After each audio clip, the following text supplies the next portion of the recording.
साल भर की खुशियों की शुरुआत का अनोखा त्योहार सरहुल।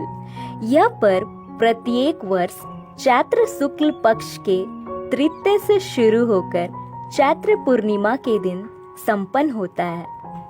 सरहुल आदिवासियों का वसंत ऋतु में मनाया जाने वाला प्रमुख प्राकृतिक पर्व है। पतझड़ के बाद पेड़ पौधों की टहनियों पर हरी हरी पत्तियां जब निकलने लगती है, आम के मंजर तथा सखुआ और महुआ के फूल से जब पूरा वातावरण सुगंधित हो जाता है, तब मनाया जाता है।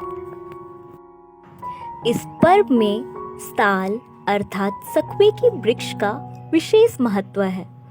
सखुए की पत्ती, टहनी, डालियां, तने, छाल, फल इत्यादि सब कुछ प्रयोग में लाए जाते हैं। पत्तियों का प्रयोग पत्तल धोना, पोटली आदि बनाने में किया जाता है। दतवन, जलावन, झमड़ा बैठक, सगुन निकालना, भाग्य देखना आदि में भी सखुए की डाली, टहनी और लकड़ी का ही प्रयोग किया जाता है। सखुए की पत्ती, डाली, लकड़ी आदि के बिना आदिवासियों का जनजीवन की कल्पना ही नहीं की जा सकती। जन्म से लेकर मृत्यु के बाद भी सखुए वृक्ष का विशेष महत्व है।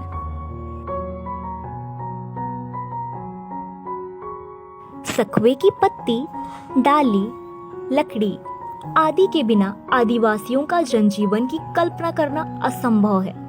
जन्म से लेकर मृत्यु के बाद भी सखुए वृक्ष का विशेष महत्व है।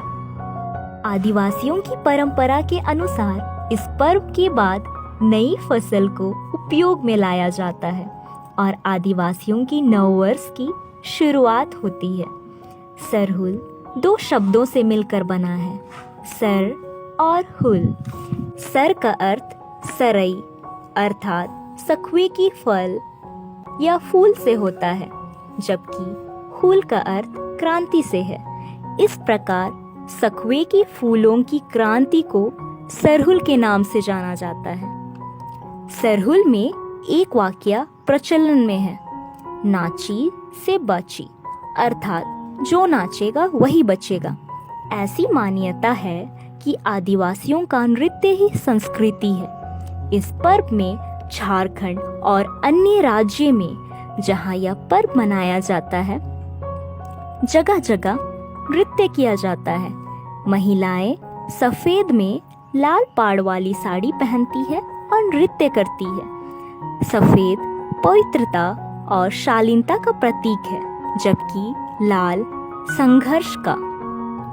सफेद सिंग बोंगा तथा लाल बुरु बोंगा का प्रतीक माना जाता है। इसलिए सरना झंडा में सफेद और लाल रंग होता है।